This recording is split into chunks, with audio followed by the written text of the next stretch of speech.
नमस्कार दोस्तों, स्वागत है आप सभी का आपके अपने YouTube चैनल पर। आज हम लोग बिहार सरकार के एक पुराने अधिसूचना के बारे में डिस्कस करने जा रहे हैं।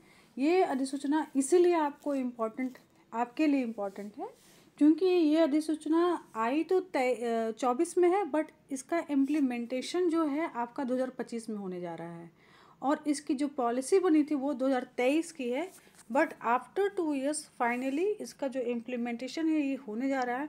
क्योंकि आप सभी जान रहे हैं ये चुनावी वर्ष है 2025 में, है ना। तो बिहार सरकार चाहेगी कि इस साल वो जितने से अच्छे वो अपना जो कह सकते स्कोर कार्ड बिहार वासियों के सामने प्रदर्शित कर सके। तो इसके लिए अभी तक तो बिहार सरकार ने करीब करीब 2 लाख के आसपास शिक्षकों की बहाली दे चुकी है।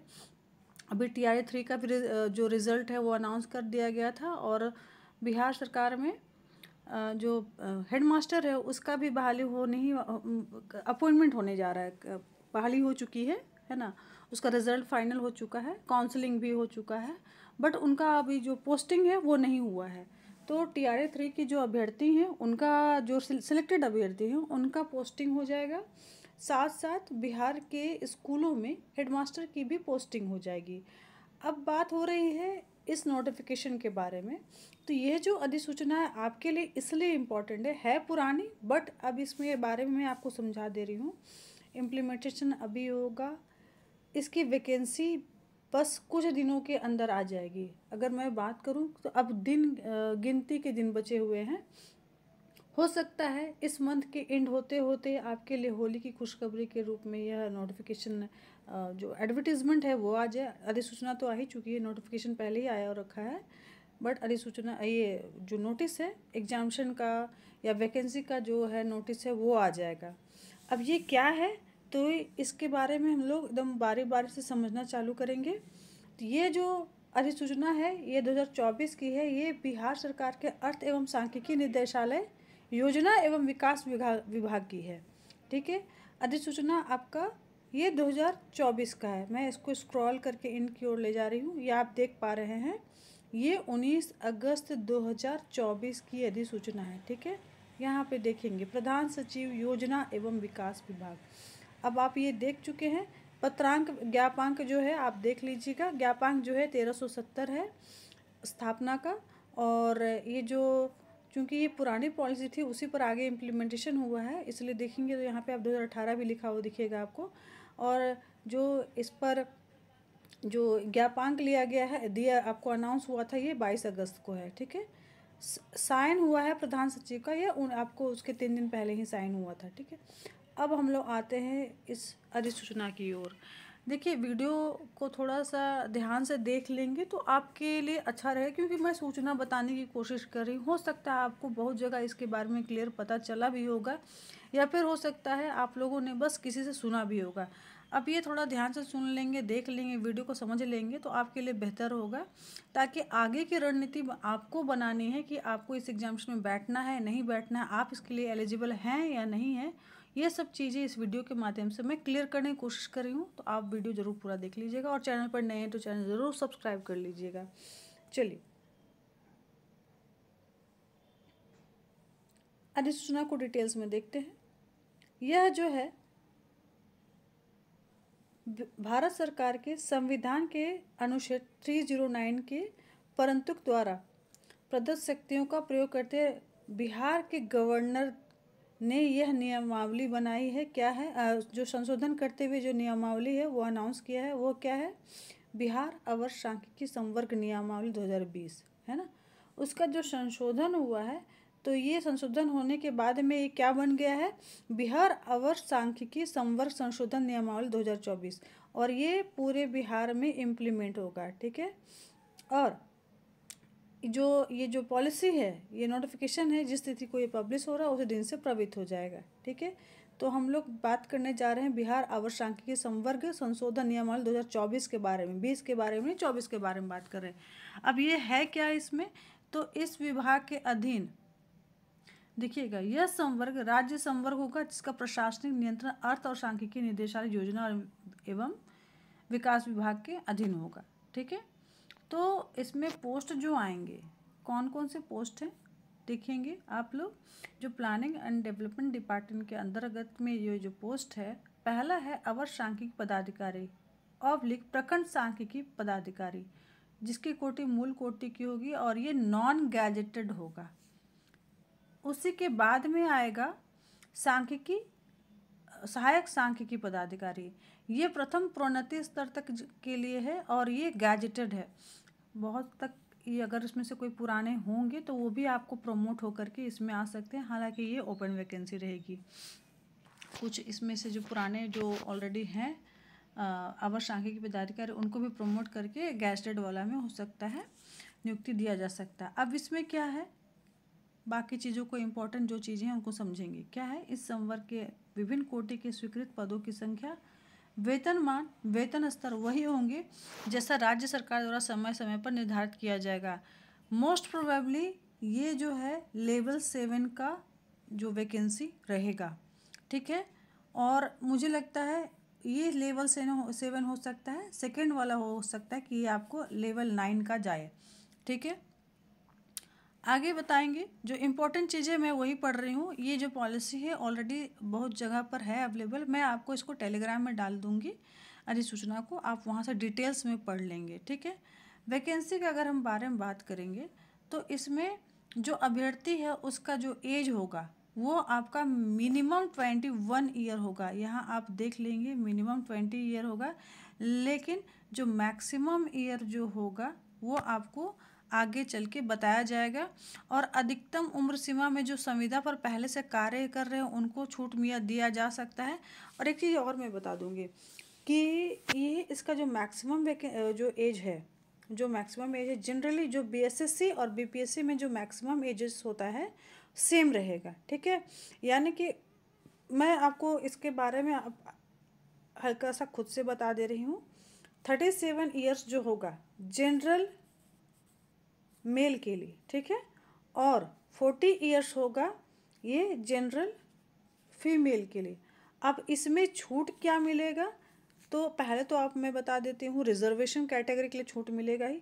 दूसरी, चूँकि ये 2020 की पॉलिसी जो कि 24 में इम्प्लीमेंट होने जा रही, मोस्ट प्रोबेबली 3-4 साल जो है सबको, जितने भी अभ्यर्थी हैं 3-4 साल का आपको मैक्सिमम एज में छूट मिलने जा रहा है। अब देखेंगे जो वैकेंसी है ना, इसके बारे में थोड़ा सा और डेप्थ में समझते हैं। तो संवर्ग के इसको देखने से पहले हम लोग इसका ये देख लेते हैं, ज़्यादा अच्छा रहेगा। ये सबसे ज़्यादा इम्पोर्टेंट पोर्शन है, ठीक है, क्योंकि आपको जो आप इस कैटेगरी में फॉल करेंगे कि नहीं करेंगे, एलिजिबल होंगे कि नहीं होंगे, ये आपको यहाँ से पता चलेगा, ठीक है। एज अलग बात है, सबसे इम्पोर्टेंट है कि आप किस सब्जेक्ट से ग्रेजुएशन किए हैं। 3 सब्जेक्ट हैं, इकोनॉमिक्स, मैथमेटिक्स एंड स्टैटिस्टिक्स।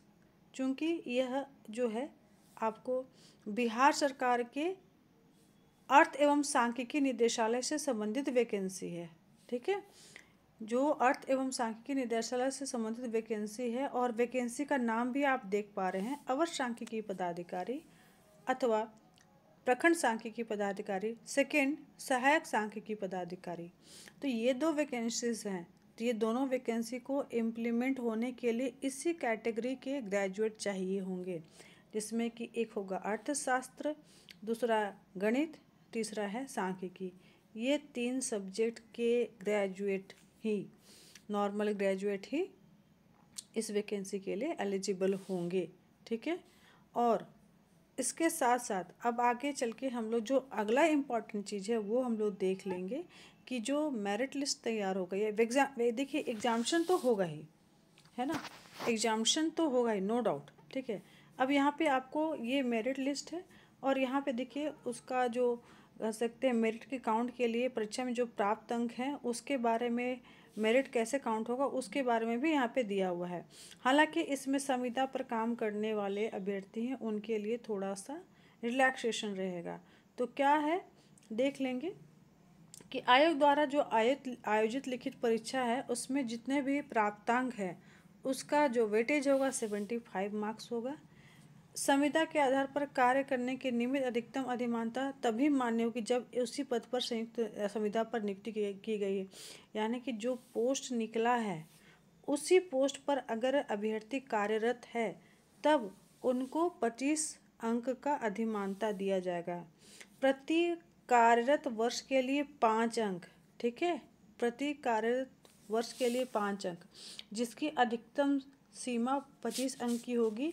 यानी कि 1 साल के लिए 5 अंक, तो 25 अंकों को मिलेगा जिन्होंने 5 साल काम किया है, 4 साल काम किया है 20 अंक, 3 साल काम किया है 15 अंक, ठीक है।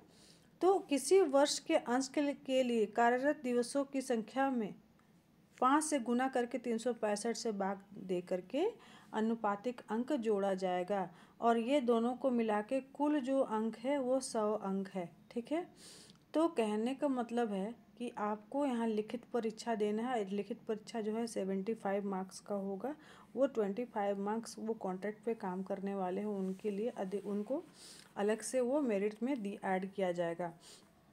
अब देखिए, अब ये अधिमानता की गणना के लिए जो आपको अंक है ना, वो कैसे काउंट करेंगे अधिमानता अंक। तो परीक्षा में प्राप्त अंक डिवाइडेड बाय परीक्षा के कुल अंक इंटू 75, यानी कि थोड़ा सा यहाँ नॉर्मलाइजेशन करने का वो प्रक्रिया रहेगा, क्योंकि यार दो कैटेगरी के अभ्यर्थी होंगे ना, नॉर्मलाइजेशन होगा ही, 2 कैटेगरी के अभ्यर्थी हैं।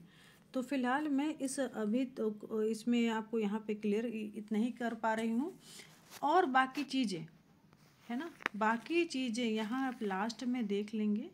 प्रतियोगिता परीक्षा का स्वरूप, पाठ्यक्रम और परीक्षा के आयोजन से संबंधित अन्य सभी निर्णय आयोग द्वारा लिया जाएगा। और इसमें ये भी है कि अभी वैकेंसी नहीं आई है, आएगी तब जा कर के आपको पता चलेगा। अब बात क्या है कि ये जिस प्रकार का एग्जामिनेशन है, थोड़ा बहुत आप लोगों के लिए ये टेक्निकल टर्म वाले एग्जामिनेशन हो सकते हैं, क्योंकि मैं इसमें क्लियर कर दूं कि ये स्टैटिस्टिकल ऑफिसर का वैकेंसी है। उस कंडीशन में नॉर्मल जीएस और रीजनिंग और मैथ से थोड़ा सा जो क्वेश्चन का लेवल होगा, या कह सकते हैं कि पैटर्न है, वो भी अलग हो सकता है। अब रही बात कि अभी अगर जो अभ्यर्थी तैयारी करना चाहते हैं, है ना, मैं उनको, जो अभ्यर्थी अभी से लगना चाहते हैं इस 3 सब्जेक्ट के अभ्यर्थी, तो मैं उनको यही कहूँगी कि एटलीस्ट अपने ग्रेजुएशन लेवल के जो भी सिलेबस हैं उसको थोड़ा सा फॉलोअप करना स्टार्ट कर देंगे। कौन कौन से? स्टैटिस्टिक्स वाले अभ्यर्थी, मैथ ग्रेजुएट, और एक और सब्जेक्ट है इकोनॉमिक्स ग्रेजुएट। यहाँ पर आप देख पा रहे होंगे, यहाँ पर क्लियर कट आपको लिखा हुआ है, ठीक है। तो ये 3 ग्रेजुएट अगर बीएसओ के लिए अप्लाई करना चाहते हैं तो आप लोग अभी से ध्यान देंगे और अपनी तैयारी को थोड़ा थोड़ा एक्सपेडाइट करना स्टार्ट करेंगे। देखिए, जीएस पोर्शन नहीं हो ही नहीं सकता है, ठीक है, जीएस पोर्शन रहेगा, बट उसके अलावा ये 3 पेपर में से आपका जो पेपर है वो भी रहेगा, है ना। अब ये बात है कि क्या मिक्स करके देंगे, तो पॉसिबिलिटी नहीं कि मिक्स करके देंगे, फिर मैथ वाले स्टैटिस्टिक्स सॉल्व नहीं कर पाएंगे, स्टैटिस्टिक्स वाले इकोनॉमिक्स सॉल्व नहीं कर पाएंगे, तो 3 पोर्शन अलग अलग होंगे, है ना, हो सकता है। फिलहाल जीएस के बारे में सजेस्ट करूँगी कि जीएस की तैयारी बहुत अच्छे तरीके से करिए, और आप अपने अपने जो ग्रेजुएशन वाले पेपर हैं उस पर भी फोकस करते चले जाएंगे। अगले वीडियो में कोशिश करूँगी कि इसका सिलेबस का जो एक कह सकते हैं अपने तरफ से जो भी पॉसिबल है सिलेबस एक बन सकता है, वो मैं आपको देने की कोशिश करूँगी। हालांकि 10-15 दिनों में बाकी चीज़ें भी क्लियर हो जाएंगी। अगले वीडियो में एक और मैं इसके बारे में बनाने जा रही हूँ, जो इसकी जो पुरानी पॉलिसी थी और उस नई पॉलिसी है उससे रिलेटेड एक वीडियो आएगा, उसको भी ज़रूर देख लीजिएगा। और मैं फिर से कहूँगी कि वीडियो अच्छा लगा तो ज़रूर लाइक करिएगा, शेयर करिएगा, और चैनल को ज़रूर सब्सक्राइब कर लेंगे, नोटिफिकेशन बेल भी ज़रूर प्रेस करेंगे। वीडियो देखने के लिए बहुत बहुत धन्यवाद।